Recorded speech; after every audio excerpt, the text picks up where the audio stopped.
All right, let's talk about something that, well, it touches so many of us, but we often don't talk about it out loud. I'm talking about depression. But not just as a clinical term you'd read in a textbook. We're going to explore it as a deeply human story. What happens when the world just goes silent? I mean, have you ever felt that? You know, that feeling where nothing, absolutely nothing seems like it could make you happy? Even things you used to love, they just don't break through. Well, that feeling, that's exactly where we're going to start. It's like this slide says, a place where the colors just turn gray. That really hits the nail on the head, doesn't it? It's like your mind can't tell the difference anymore between just a bad mood and, well, what feels like a permanent state of being. Everything just sort of fades. So, just to be super clear, our goal with this explainer isn't to diagnose anyone. Not at all. It's really about building a bridge of understanding. We're diving into an experience that so many people have walked through and, importantly, have learned to breathe again on the other side. Okay, so to really get what we're talking about, we have to make a really, really important distinction. Because depression, it's so much more than just being sad. It's a whole different ballgame. It's a fundamental shift in how you experience the world. All right, let's break this down. You see, sadness is usually a reaction, right? Something happens, you feel sad, but eventually with time it fades. Depression, that's a whole different beast. It's this persistent state of being. It's not always tied to one specific thing, and man, it does not just go away on its own. So when you blend together that feeling of just complete mental exhaustion, a total lack of motivation, and this deep sense of emptiness, that's the tough part. It's like on the outside, everything could look totally fine, perfect even, but inside, it feels like a light has gone out, and you're just watching life pass you by.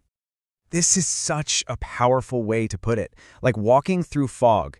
Can you imagine that? All the sounds are muffled, the light is dim, the world just feels heavy, heavier than you can carry. And there's that little voice inside, right? The one that says, come on, you should be better than this. But you have absolutely zero energy to do anything about it. And that's the silent war. It's this crazy, exhausting battle inside your own head.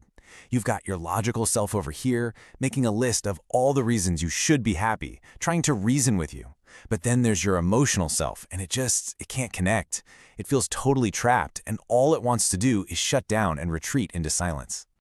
So to really see what this silent war looks like in real life, let's talk about someone named Sarah. Her story is, wow, it's a really powerful look at what's often called high-functioning depression, where the battle is completely invisible to everyone on the outside. So if you looked at Sarah's life from the outside, you would think she had it all. I mean, she was a super successful marketing manager, just 34, always the first one in the office. Her presentations, brilliant. Her weekend photos online looked like she was having the time of her life. She was that person, you know? The one everyone assumes has it all figured out. But here's the reality nobody saw. Every single night after that long day at the office, she'd just sit in her car and weep, silently, all by herself, just carrying this unbelievable weight completely in secret. And then she'd go home and put on what she called a mask of cheerfulness. Why? So her family wouldn't worry. Can you just imagine the sheer exhaustion of that? Performing that role day in and day out, all while feeling completely hollow inside? It's almost unimaginable.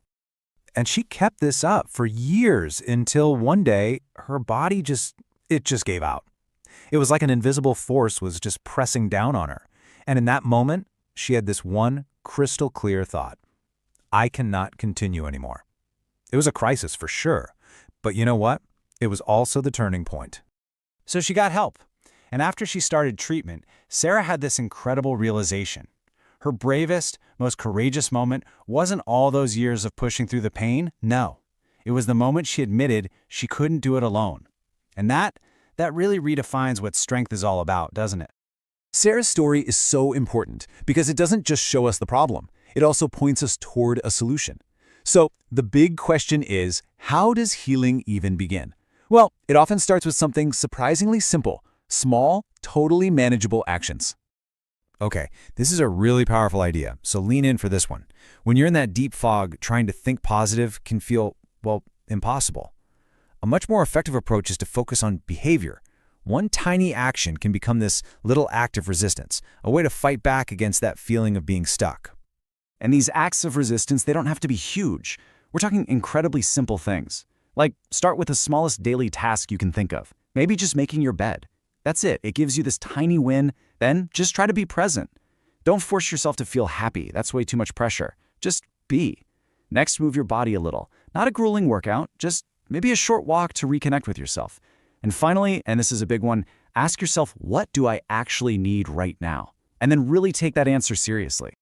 All right, this brings us to one last really crucial shift in how we look at all of this.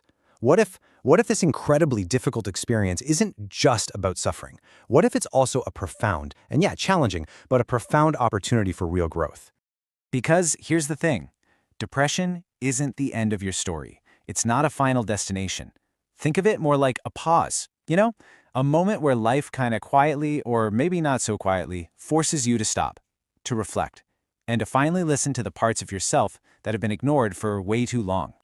And out of that pause, this is the question that can emerge. It's not about trying to get back to normal, whatever that was. It's about asking, how do I want to live from now on? It's about building a new life, one that's more authentic, more aligned with who you really are. It's a question just filled with possibility. And we'll leave you with this simple but powerful truth. No darkness, no matter how deep it feels, lasts forever.